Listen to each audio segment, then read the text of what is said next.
இந்த Oscar ஸ்டாச்சுவோட real price வெறும் $1 தான். ஆனா இதை வின் பண்ண ஸ்டுடியோஸ் $100 மில்லியன் மேல செலவு பண்றாங்க. ஆஸ்கருங்கிறது உண்மையிலே டேலண்ட்டுக்கான அவார்டா இல்ல அதுக்குள்ள நிறைய பாலிடிக்ஸ் அண்ட் மார்க்கெட்டிங் கேம் இருக்குதா அப்படின்னு 2026 ஆஸ்கர்ல மைக்கேல் பி ஜோர்டன் வின் பண்ணதுல இருந்து 1999ல ஸ்டீவன் ஸ்பீல்பர்க் ஆஸ்கரை தோத்தது வரைக்கும் எல்லாத்தையுமே மொத்தமா இந்த வீடியோல பாத்துருவோம். 1927ல லூயிஸ் பி மேயர் அப்படிங்கிறவர் தான் இந்த academy of motion picture arts and science அப்படிங்கிற அகாடமியை ஆரம்பிச்சிருக்கிறாரு. எதுக்காக அப்படின்னா சினிமாவோட ஆர்ட்டை டெவலப் பண்றதுக்காக இல்ல. அந்த டைம்ல ஆக்டர்ஸ் அண்ட் ரைட்டர்ஸ் எல்லாரும் யூனியனை ஆரம்பிச்சு அதிகமா சேலரி கேட்க ஆரம்பிச்சிருக்காங்க. அதை தடுக்கவும் ஆக்டர்ஸை கண்ட்ரோல் பண்ணி அந்த ஃபில்ம் மேக்கிங் பிசினஸை இம்ப்ரூவ் பண்ணவும் தான் இந்த அகாடமியை உருவாக்கி இருக்கிறாரு. Literally Louis B Mayer film மேக்கர்ஸ்க்கு கப்ஸையும் மெடல்ஸையும் கொடுத்தா அவரு எதிர்பார்க்குற ஃபிலிம்ஸை எப்படியாவது ப்ரொடியூஸ் பண்ணுவாங்க அப்படின்னு சொல்லியிருக்கிறாரு. முதல் ஆஸ்கர் ஃபங்க்ஷன் வெறும் 15 நிமிஷம் தான் நடந்திருக்குது. அதுவும் வின்னர் யாருன்னு முன்னாடியே எல்லாருக்கும் தெரியும். இட்ஸ் ஜஸ்ட் ஒரு டின்னர் ஈவெண்ட் மாதிரி தான். ஒரு டின்னர் சாப்பிட்டு முடிக்கிற கேப்ல ஆஸ்கர் அவார்டையே கொடுத்து வீட்டுக்கு அனுப்பிச்சு வச்சிருந்திருக்காங்க. ஆனா இதுக்கப்புறம் தான் அந்த ஆஸ்கரோட பாலிடிக்ஸ் அப்படிங்கிறது 1940ல இருந்து ஆரம்பிச்சிருக்கு. சிட்டிசன் கேன் அப்படிங்கிற ஒரு மூவி இன்னைக்கு வரைக்கும் வேர்ல்டோட பெஸ்ட் மூவி அப்படின்னு நிறைய பேரால சொல்லப்படுற ஒரு மாஸ்டர் பீஸ். அந்த மூவி தான் அந்த டைம்ல ஆஸ்கரை வின் பண்ணும் அப்படின்னு நிறைய பேர் எதிர்பார்த்திருந்திருக்காங்க. பட் அந்த மூவி ஆஸ்கர்ல தோத்து போயிருந்திருக்கு. ஏன்னா அந்த மூவியோட ஸ்டோரி வில்லியம் ரேண்டால்ஃப் ஹேர்ஸ்ட் அப்படிங்கிற ஒரு பெரிய ரியல் லைஃப் மீடியா டானோட சீக்ரெட்ஸை கலாய்க்கிற மாதிரி இருந்திருக்கு. அதனால அவரே கடுப்பாகி அகாடமி மெம்பர்ஸ்க்குலாம் கால் பண்ணி பிளாக்மெயில் பண்ணி அந்த மூவிக்கு ஆஸ்கர் கிடைக்காம பண்ணியிருந்திருக்காரு. இதுதான் ஃபர்ஸ்ட் டைம் ஆஸ்கர்ல ஒரு மாஸ்டர் பீஸ் தோத்த ஒரு மூவி. இந்த ஆஸ்கர் ஹிஸ்டரியோட இன்னும் டார்க்கஸ்ட் டைமுக்கு வந்தோம் அப்படின்னா 1999 ஒரு பக்கம் சேவிங் பிரைவேட் ரயன் ஸ்டீவன் ஸ்பீல்பர்கோட லெஜெண்டரி வார் எபிக் ஃபிலிம். மொத்த வேர்ல்டுமே இந்த மூவி தான் ஆஸ்கரை தட்டி தூக்கும் அப்படின்னு எதிர்பார்த்திருந்திருக்காங்க. ஆனா இன்னொரு பக்கம் ஷேக்ஸ்பியர் இன் லவ் அப்படிங்கிற ஒரு சிம்பிள் லவ் மூவி. இந்த மூவியோட ப்ரொடியூசரான ஹார்வி வெயின்ஸ்டைன் அப்படிங்கிறவர் தான் இந்த ஆஸ்கர் கேமையே மொத்தமா மாத்தின ஒரு வில்லன் அப்படின்னு சொல்லலாம். ஏன்னா இது வரைக்கும் அந்த ஆஸ்கரோட ஓட்டிங் அப்படிங்கிறது சைலண்டா டீசென்டா தான் நடந்திருக்குது. பட் ஹார்வி ஒரு டர்ட்டி எலெக்ஷன் கேம்பெயின் மாதிரி இந்த ஆஸ்கரை மாத்தி இருந்திருக்காரு. அகாடமி மெம்பர்ஸ்க்குலாம் ஃபோன் பண்ணி சேவிங் பிரைவேட் ரயன் வெறும் ஃபர்ஸ்ட் 20 மினிட்ஸ் தான் நல்லா இருக்கும் அப்படின்னு நெகட்டிவா நியூஸ் ஸ்ப்ரெட் பண்றது மட்டும் இல்லாம ஓட்டர்ஸ்க்கு எக்ஸ்பென்சிவ் கிஃப்ட்ஸ் லக்ஸூரியஸ் பார்ட்டிஸ் அப்படின்னு நிறைய மணி அள்ளி கொடுத்து அந்த ஓட்டர்ஸை பிரைன் வாஷ் பண்ணியிருக்காரு. அது மட்டும் இல்லாம கடைசியில ஒரு நினைச்சதை சாதிச்சு ஒரு சிம்பிளான love story Shakespeare in love வச்சு ஸ்பீல்பர்க் அண்ட் டாம் ஹாங்க்ஸோட அந்த லெஜெண்டரி வார் மூவி சேவிங் பிரைவேட் ரயனை தோக்கடிச்சிட்டாரு. இதை தாண்டி நம்ம அக்செப்ட் பண்ணிக்க முடியாத சில ஈவெண்ட்ஸ்மே நடந்திருக்கு. 2008ல தி டார்க் நைட் ரிலீஸ் ஆகும்போது அந்த டைம்ல ஹோல் வேர்ல்டு ஹீத் லெஜரோட ஜோக்கர் பெர்ஃபார்மன்ஸை பார்த்து ஷாக் ஆகி இதாண்டா சினிமா அப்படின்னலாம் சிலிர்த்து போய் சில்லறைய செதறலாம் விட்டுருக்காங்க. ஆனா இந்த மூவி பெஸ்ட் பிக்சருக்கு நாமினேட் கூட ஆகல. இன்ஸ்டெட் ஸ்லம்டாக் மில்லியனர் அப்படிங்கிற ஒரு மூவி தான் ஆஸ்கரை வின் பண்ணிருக்கு. ஹானஸ்ட்லி ஸ்லம்டாக் மில்லியனர் எனக்கு பிடிச்சிருந்துச்சு தான். அதுல அந்த ஜெய்ஹோ சாங்குக்கு ஏஆர் ரஹ்மான் கூட ஆஸ்கரை வின் பண்ணி இருந்திருப்பாரு. என்ன அப்படின்னா மும்பை ஸ்லம்ல வாழ்ந்த ஒரு பையன் நீங்களும் வெல்லலாம் 1 கோடி அப்படிங்கிற மாதிரியான ஒரு கேம் ஷோல பார்ட்டிசிபேட் பண்ணி எப்படி வின் பண்றான், அவனோட லைஃப் எப்படி சேஞ்ச் ஆகுது அப்படிங்கிற மாதிரியான ஒரு ஸ்டோரி தான். அது கொஞ்சம் எமோஷனலா இன்ஸ்பிரேஷனலாகவும் குளோபலா கனெக்ட் ஆகிற மாதிரியும் இருக்கும். அதனாலயே அகாடமி அந்த மூவிக்கு ஆஸ்கரை கொடுத்திருக்காங்க அப்படின்னு சொல்லலாம். டார்க் நைட்டை இக்னோர் பண்ணதுக்கு அப்புறம் தான் ஃபேன்ஸோட கொந்தளிப்புனால அகாடமி பெஸ்ட் பிக்சர் நாமினிஸை 5ல இருந்து 10க்கு இன்க்ரீஸ் பண்ணி இருந்திருக்காங்க. இது ஒரு நல்ல முடிவுனே சொல்லலாம். ஏன்னா வின் பண்ணல அப்படிங்கிறது வேற, நாமினேட் கூட ஆகல அப்படிங்கும் போது கொஞ்சம் வருத்தமா தான் இருக்குது. 2014ல Interstellar space movie emotion science அப்படின்னு எல்லாத்தையும் மிக்ஸ் பண்ணி நம்ம கிறிஸ்டோபர் நாலன் ஒரு பெஸ்ட் மூவியை கொடுத்திருந்திருப்பாரு. எல்லாரும் இதை ஆஸ்கர் மெட்டீரியல் அப்படின்னு ஆஸ்கருக்காக வெயிட் பண்ணிட்டு இருந்தப்ப பெஸ்ட் பிக்சர் பேர்ட்மேன் கிட்ட போயிருந்திருக்கு. பேர்ட்மேன் ஒரு வாஸ்டப் ஆக்டரோட மைண்ட்ல நடக்கிற சைக்காலஜிக்கல் டிராமா ஃபுல்லா சிங்கிள் ஷாட்ல எடுத்த மாதிரி தியேட்டர் ஸ்டைல் ஸ்டோரி டெல்லிங்கோட கொடுத்திருந்திருப்பாங்க. பட் இன்டர்ஸ்டெல்லார் எங்க, பேர்ட்மேன் எங்க அப்படின்னு அது ஒரு கொஸ்டினை எழுப்பதான் செய்யுது. 2010ல தி சோசியல் நெட்வொர்க் மார்க் ஜக்கர்பர்கோட பயோகிராஃபி. பட் பயோகிராஃபி மாதிரியே ஃபீல் ஆகாது. ஏதோ ஒரு த்ரில்லர் மூவியை பார்க்குற மாதிரி தான் ஃபீலை கொடுக்கும். அந்த அளவுக்கு அந்த ஃபேஸ்புக்கோட ஸ்டோரியை ஃபாஸ்ட் ஸ்கிரீன் பிளேவோட ஒரு கல்ட் கிளாசிக்கா டேவிட் ஃபின்ச்சர் கொடுத்திருந்திருப்பாரு. பட் இதுவும் வின் பண்ணல. தி கிங் ஸ்பீச் அப்படிங்கிற ஒரு பிரிட்டிஷ் கிங்கோட ஸ்பீச் ப்ராப்ளமை ஓவர் கம் பண்ணுற ஒரு ஸ்டோரியை கொண்ட கிங் ஸ்பீச் அப்படிங்கிற மூவி தான் வின் பண்ணிருக்கு. இதுல இன்னொரு சோகமான விஷயம் என்ன அப்படின்னா 2014ல ஜேக் ஜில்லன்ஹால் நைட் கிராவலர் மூவிக்காக அவரோட பாடியா ஹாஃப் வெயிட்டுக்கு குறைச்சு ரொம்ப அதிக எஃபர்ட் போட்டு நைட் கிராவலர் மூவில ஆக்ட் பண்ணி இருந்திருப்பாரு. பட் அந்த மூவி ஆஸ்கருக்கு நாமினேட் கூட ஆகல. அந்த மூவின்னு மட்டும் இல்ல, ஜேக் ஜில்லன்ஹாலோட best acting movies Prisoners, Enemy, Nocturnal Animals, Stronger அப்படின்னு எதுவுமே ஆஸ்கருக்கு ஆஸ்கருக்கு நாமினேட் கூட ஆகல. இப்ப சொன்ன மூவிஸ்லாம் நீங்க எடுத்து பாத்தீங்க அப்படின்னா, ஓ மை காட் என்ன சார் பண்ணி வச்சிருக்கீங்க அப்படிங்கிற மாதிரி தான் தோணும். அந்த அளவுக்கு ஜேக் ஜிலன்ஹாலோட பெர்ஃபார்மன்ஸ் எல்லா மூவிலுமே செம்மையா இருக்கும். பட் கம்ப்ளீட்டா ஜேக் ஜிலன்ஹால ஆஸ்கர் கண்டுக்காம அப்படியே விட்டுட்டாங்க அப்படின்னு தான் சொல்லணும். இதெல்லாம் கேட்கும்போது இது எல்லாமே கோஇன்சிடென்ஸா இருக்கோ அப்படின்னு நீங்க நினைக்கலாம். ஆனா இதுக்கு பின்னாடி ஒரு சிஸ்டம் இருக்கு. அது என்னன்னா, ஒரு மூவி ஆஸ்கர்ல வின் பண்ணணும் அப்படின்னா அதுக்கு டேலண்ட் மட்டும் இருந்தா பத்தாது. அதுக்கு மெயினா 3 திங்ஸ் வேணும். Cash, party, emotional card, for your consideration அப்படிங்கிற FIC ஆட்ஸ்க்கு மட்டுமே ஒரு ஸ்டுடியோ $30 மில்லியன் வரை செலவு பண்றாங்க. அது என்ன ப்ரோ FIC ஆட்ஸ் அப்படின்னு கேட்டீங்கன்னா, சிம்பிளா எங்க படத்துக்கு ஓட் போடுங்க அப்படின்னு அகாடமி மெம்பர்ஸ் கிட்ட சொல்லுற ஒரு காஸ்ட்லி அட்வர்டைஸ்மெண்ட் தான். ஆஸ்கர் வின் பண்ண மூவி நல்லா இருக்கணும் தான், ஆனா அது மட்டுமே போதாது. கேம்பெயின் இருக்கணும், ஓட்டர்ஸோட கனெக்ஷன் இருக்கணும், டைமிங் கரெக்டா இருக்கணும். அதாவது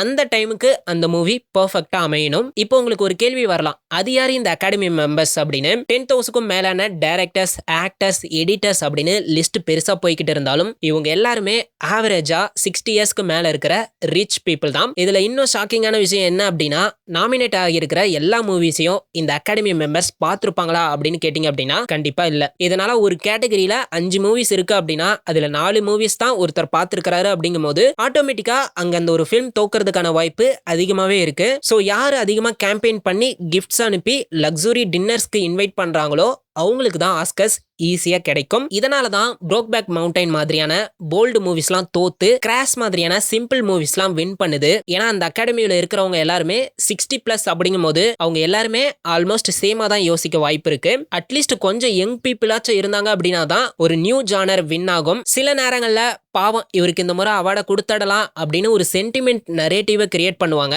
அப்படிதான் லியோனார்டோ டிகாப்ரியோவுக்கு தி ரெவனன்ட்காக ஆஸ்கர் கொடுத்திருந்திருப்பாங்க. இதுல யோசிக்க வேண்டியது என்ன அப்படின்னா, டிகாப்ரியோ அதுக்கு முன்னாடி பண்ண வாட் சிட்டிங் Gilbert Grape, the aviator, blood diamond, the wolf of wall street, once upon a time in Hollywood அப்படிங்கிற இந்த மூவிஸ் எல்லாமே இவரோட பெஸ்ட் ஆக்டிங்ஸ் தான். இந்த மூவிஸ் எல்லாமே இந்த அகாடமி கண்டுக்கவே இல்ல. ஃபைனலா தான் இவர் ரொம்ப நாள் வெயிட் பண்றாருப்பா அப்படிங்கிற ஒரு கில்ட் ஃபீலை ஏத்தி ரெவனன்ட்க்கு இவருக்கு இந்த அவார்டை கொடுத்திருந்திருப்பாங்க. ரெவனன்ட்ல டிகாப்ரியோட ஆக்டிங் நல்லா தான் இருக்கும், நான் குறை சொல்லல. பட் அதுக்கு முன்னாடி அவர் பண்ண ஆக்டிங்லாம் ஆஸ்கர் ஒர்த்தி இல்லையா அப்படிங்கிற ஒரு கொஸ்டின் வரதான் செய்யுது. 2015ல ஒரு பெரிய இஷ்யூ ஆகியிருக்கு. நாமினேட் ஆன 20 ஆக்டர்ஸ்மே ஒயிட் பீப்புள். அதனால வேர்ல்டு முழுக்க Oscar is a white club அப்படின்னு ஒரு பெரிய எதிர்ப்பை கிளப்பியிருக்காங்க. ஏன்னா இந்த அகாடமிக்குள்ள இருக்கிற 81% பீப்புள் வெறும் ஒயிட் பீப்புளா தான் இருந்திருக்காங்க. வெறும் 19% தான் நான் ஒயிட் பீப்புள். இதனால தான் இந்த ஆஸ்கர் டைம்லலாம் #AskUsSoWhite அப்படிங்கிற ஹேஷ்டேக்ஸ் ட்ரெண்ட் ஆகிறத நீங்க பார்த்துருந்துருக்கலாம். இதனால ஒரு டைவர்சிட்டி பாலிடிக்ஸ் உள்ள வந்து இந்தியன், பிளாக் அண்ட் ஏசியன் மெம்பர்ஸை அகாடமிக்குள்ள கொண்டு வந்திருக்காங்க. அதுக்கப்புறம் தான் மூன்லைட் அண்ட் பாரசைட் மாதிரியான மூவிஸ்லாம் கொஞ்சம் அதிகமா ஆஸ்கரை வின் பண்ண ஆரம்பிச்சிருக்கு. ஸோ மக்கள் இவ்வளோ குரல் கொடுத்து ப்ரோட்டஸ்ட்லாம் பண்ணதுக்கு அப்புறம் தான் moonlight, parasite, king Richard, everything everywhere all at once, sinners அப்படின்னு இந்த மாதிரியான மூவிஸ்க்குலாம் அவார்ட்ஸ் வர ஆரம்பிச்சிருக்கு. ஒருவேளை மக்கள் குரல் கொடுக்கல அப்படின்னா இது எல்லாமே அகாடமி கம்ப்ளீட்டா இக்னோர் தான் பண்ணியிருந்திருப்பாங்க. அப்போ இது ரியல் சேஞ்சா இல்ல பயத்துல பண்ண ஒரு ஃபோர்ஸ்டு சேஞ்சா அப்படிங்கிற ஒரு கொஸ்டினும் வரதான் செய்யுது. பட் ஏன் எதுக்கு இந்த ஆஸ்கர் அவ்வளோ இம்பார்ட்டண்டா அப்படின்னு கேட்டீங்க அப்படின்னா கண்டிப்பா இம்பார்ட்டன்ட் தான், ஆனா நமக்கு இல்ல, அந்த ஆஸ்கரை வாங்குறவங்களுக்கு. ஏன்னா ஆஸ்கர் அப்படிங்கிறது அவங்கள பொறுத்தவரை ஒரு ஸ்டேட்டஸ் அப்கிரேட் மாதிரி தான். ஆனா ஒரு ஆக்டர் ஆஸ்கர் வின் பண்றதுக்கு முன்னாடியே அவர் ஒரு நல்ல ஆக்டர் தான். ஆனா ஆஸ்கர் வின் பண்ணதுக்கு அப்புறம் அவர் அகாடமி அவார்டு வின்னரா இருப்பாரு. ஃபார் எக்ஸாம்பிள் லியோனார்டோ டிகாப்ரியோ எடுத்துக்கிட்டீங்க அப்படின்னா இவர் ஆல்ரெடி ஒரு பெரிய ஸ்டார் தான். ஆனா தி ரெவனன்ட்க்கு அப்புறம் அவரோட நேமுக்கு முன்னாடி ஒரு ஆஸ்கர் வின்னர் அப்படிங்கிற வெயிட் வந்திருக்கும். அதனால ஹை சேலரியில இருந்து ஸ்கிரிப்ட் கண்ட்ரோல், பிரஸ்டீஜ் ரோல்ஸ் அப்படின்னு நிறைய இவருக்கு கிடைச்சிருக்கும். அதே மாதிரி தான் மேத்யூ மெக்கனாஹே ரொம்ப நாள் ராம்காம் ஹீரோவா பண்ணிக்கிட்டு இருந்தவர் டேலஸ் பையர்ஸ் கிளப்புக்கு அப்புறம் ஃபுல்லா சீரியஸ் ஆக்டர் இமேஜுக்கு ஷிஃப்ட் ஆகி இருந்திருப்பாரு. ஆஸ்கருக்கு முன்னாடி 2 to 4 மில்லியன் ஒரு ஃபில்முக்கு சேலரியா வாங்கிக்கிட்டு இருந்த மனுஷன் டேலஸ் பையர்ஸ் கிளப்புக்கு அப்புறம் 8 to 15 மில்லியன் ரேஞ்சுக்கு இவரோட சேலரி அதிகரிச்சிருக்கு. ப்ரீ லார்சன், நம்ம கேப்டன் மார்வெல், இவங்க ரூம் அப்படிங்கிற மூவிக்கு ஆஸ்கர் வாங்கினதுக்கு அப்புறம் தான் வெறும் லோ மிட் பட்ஜெட் ஃபிலிம்ஸ்ல ஆக்ட் பண்ணிட்டு இருந்தவங்க டைரக்டா மார்வெல் லெவலுக்கு ரீச் ஆகி மார்வெல் லீட் பண்ற அளவுக்கு ஒரு ஜம்ப் கிடைச்சிருக்கும். இதை தாண்டி ஜெனிஃபர் லாரன்ஸ் எடுத்துக்கிட்டோம் அப்படின்னா என்னதான் அவங்க ஆல்ரெடி விண்டர்ஸ் போர்ன் அப்படிங்கிற மூவிக்கு ஆஸ்கர் நாமினேட் ஆகியிருந்தாலும் தி ஹங்கர்ஸ் கேம்ஸ்ல ஒரு பெரிய கமர்ஷியல் ஹிட்டை கொடுத்திருந்தாலும் ஸ்டில் அவங்க ஒரு யங் ரைசிங் ஸ்டாரா தான் பார்க்கப்பட்டிருந்தாங்க. ஒரு மூவிக்கே 1 மில்லியன் ரேஞ்சில தான் அவங்களோட சேலரி இருந்திருக்கு. பட் சில்வர் லைனிங்ஸ் பிளே புக்ல பெஸ்ட் ஆக்ட்ரஸ் ஆஸ்கர் வாங்கினதுக்கு அப்புறம் one of the highest paid actress in the world அப்படிங்கிற அளவுக்கு அவங்களோட கரியர் growth எங்கேயோ போயிருந்திருக்கு. லிட்டரலி 1 மில்லியன்ல இருந்து 10 மில்லியனுக்கு மேல இவங்களோட சேலரி ஜம்ப் ஆகிருக்கு.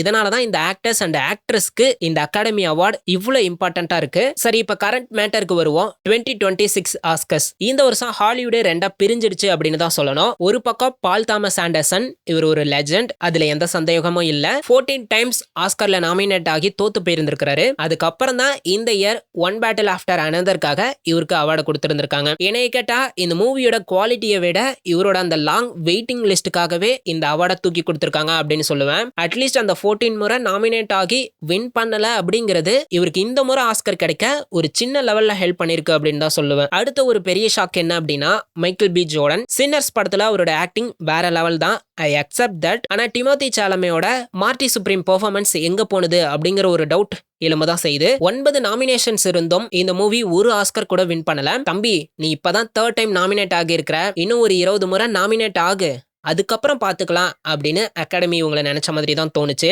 அதே மாதிரி best documentary mister nobody versus Putin அப்படிங்கிற மூவிக்கு தான் இந்த கேட்டகரி அவார்டு கொடுத்திருந்தாங்க. இது பியூரா ஒரு பொலிட்டிக்கல் ஓட்டு தான். சினிமாவுக்கும் இதுக்கும் சுத்தமா சம்பந்தமே இல்ல. வெறும் கரண்ட் வார் சிச்சுவேஷனை அவார்டா மாத்திட்டாங்க அப்படின்னு தான் சொல்லணும். ரஷ்யாக்குள்ள நடந்திருக்கிற இன்டர்னல் பாலிடிக்ஸை கவர் பண்ணதுனாலேயே இந்த மூவியை அகாடமி மெம்பர்ஸ்க்கு பிடிச்சிருந்திருக்கு. அதனாலேயே பெஸ்ட் டாக்குமெண்டரி ஃபியூச்சர் அவார்டை தூக்கி கொடுத்துட்டாங்க. சரி, இவ்வளவு பிரச்சனை இருக்கு, இவ்வளவு பாலிடிக்ஸ் இருக்கு, அப்புறம் ஏன் இன்னும் வேர்ல்டே இதை பாக்குது?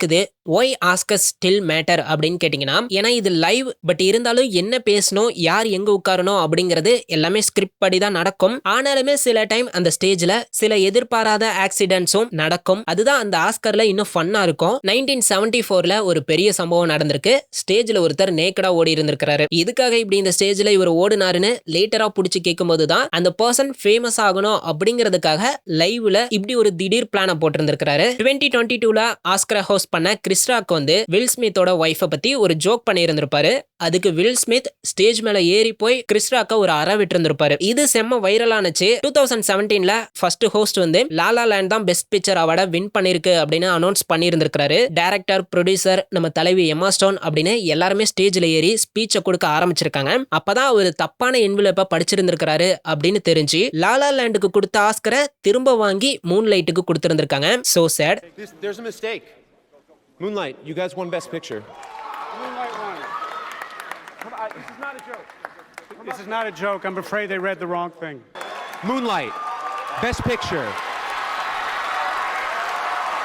பை தி வே, நம்ம தலைவி எம்மா ஸ்டோனுக்கு அப்போ பெஸ்ட் ஆக்ட்ரஸ் அவார்டு கிடைச்சிருந்திருக்கு. இதை தாண்டி எனக்கு இந்த ஆஸ்கர்ல பிடிச்சது வந்து, நம்ம இதுவரை பார்த்த எல்லா செலிபிரிட்டிஸும் ஒன்னா சேர்ந்து ஒரே ஈவெண்ட்ல உட்கார்ந்து இருக்கிறது மட்டும் இல்லாம ஒன்னா ஹோஸ்ட் பண்றது அப்படிங்கிறது எல்லாமே செம வைபா இருக்கும். நம்ம முன்னாடி அன்எக்ஸ்பெக்டட் ஷாக்கிங் மூமெண்ட்ஸை பார்த்திருந்திருப்போம். அதே மாதிரி ஃபன் மூமெண்ட்ஸுமே நிறைய நடந்திருக்கு. 2024ல நம்ம ஜான்சினா வெறும் ஒரு என்வலப்பை மட்டும் வச்சு நேக்கடா வந்து பெஸ்ட் காஸ்டியூம் டிசைனை அனௌன்ஸ் பண்ணியிருந்திருக்காரு. 2013ல பெஸ்ட் ஆக்ட்ரஸ் அவார்டை நம்ம ஜெனிஃபர் லாரன்ஸ் வாங்க வரும்போது அவங்க கவுன்ல கால் தடுக்கி துபக்கட்டின்னு ஸ்டேஜ்லயே விழுந்திருக்காங்க. அதுக்கப்புறம் 2014ல நம்ம எலன் டிஜெனரஸ், இவங்களை நீங்க எலன் ஷோல பார்த்திருந்திருக்கலாம். இவங்க ஆஸ்கர் ஹோஸ்ட் பண்ணும்போது வேர்ல்டுல இருக்கிற பிக் ஸ்டார்ஸ் எல்லாரையும் வச்சு ஒரு செல்ஃபி எடுத்திருந்திருக்காங்க. அந்த போட்டோனால ட்விட்டரே கிராஷ் ஆகி செம வைரல் ஆகி இருந்திருக்கு. அதே ஃபங்க்ஷன்ல பெரிய பெரிய செலிபிரிட்டிஸ்க்கு பீஸாவை டிஸ்ட்ரிபியூட் பண்ணி காசு யாருப்பா கொடுப்பா, பிராட் பிட் நீ கொடு அப்படின்னு Brad Pitt, Merrill ஸ்ட்ரீப், Jared லெட்டோ, Julia Roberts அப்படின்னு இவங்ககிட்ட மணியை கலெக்ட் பண்ணி அண்ட் இவங்களோட ஓன் மணியையும் சேர்த்து பீஸாவுக்கு கொடுத்திருந்திருக்காங்க. இந்த மாதிரி மூமெண்ட்ஸ்லாம் ரொம்ப ஒரு ஹோல்சம் வைபா தான் கொடுக்கும். இப்படிதான் ஆஸ்கர்ல ஒரு பக்கம் பாலிடிக்ஸ் நடந்தாலும் இன்னொரு பக்கம் இந்த மாதிரி கிரிஞ்ச் அண்ட் ஃபன்னி மூமெண்ட்ஸுமே இருக்கும். அண்ட் அது சில நேரங்கள்ல ரொம்ப ஹாப்பியாவும் சில நேரங்கள்ல கடுப்பாகிற மாதிரியுமே இருக்கும். ஸோ ஃபைனலி ஆஸ்கர் அப்படிங்கிறது ஒரு பியூர் டேலண்ட் டெஸ்ட் மட்டும் கிடையாது. அது ஒரு பெரிய மார்க்கெட்டிங் பிசினஸ். ஒரு ஸ்டுடியோ எந்த அளவுக்கு கேம்பெயின் பண்றாங்களோ அந்த அளவுக்கு அந்த மூவி வின் பண்ண வாய்ப்பு இருக்கு. அதே சமயம் நான் கம்ப்ளீட்டா ஆஸ்கர்லாம் வேஸ்ட்னு சொல்ல வரல. சில நேரங்கள்ல அவங்க இந்த மூவி தான் பெர்ஃபெக்ட் ஃபில்ம் அப்படின்னு சொல்றது நம்மளால அக்செப்ட் பண்ணிக்க முடியாது. அதே மாதிரி நீங்களும் நினைச்சீங்க அப்படின்னா உங்களோட தாட்ஸை கமெண்ட் பண்ணுங்க. நான் ஆல்ரெடி கம்யூனிட்டி போல்ல ஆஸ்கர் அப்படிங்கிறது எதை ரெப்ரசென்ட் பண்ணுது அப்படிங்கிற மாதிரி ஒரு போல் போட்டிருந்தேன். கிட்டத்தட்ட 100 மெம்பர்ஸ் ஓட் பண்ணியிருந்தீங்க. அதுல majority votes politics and influence a mix of everything அப்படிங்கிறதுக்காக தான் அதிக பேர் ஓட் பண்ணியிருந்தீங்க. நிறைய பேர் இந்த ஆஸ்கர் அவார்ட்ஸ் பத்தி அவேரா இருக்கிறதுல ஹாப்பியா தான் இருக்கு. பட் சில பேர் ஆஸ்கர் தான் எல்லாமே, ஆஸ்கர் தான் ஒரு மூவியை பெஸ்ட் மூவின்னு டிசைட் பண்ணுது அப்படின்னு நம்பிட்டு இருந்தீங்க அப்படின்னா அவங்களுக்காக தான் இந்த வீடியோ. சினிமாவை லவ் பண்ற நமக்கு பிடிச்ச மூவிஸ் தான் ரியல் ஆஸ்கர் வின்னர். அதை யாரோ 10,000 பீப்புள் தான் டிசைட் பண்ணணும் அப்படிங்கிறது இல்ல. நீங்களும் அப்படி நினைச்சீங்க அப்படின்னா கமெண்ட் பண்ணுங்க. தேங்க்யூ.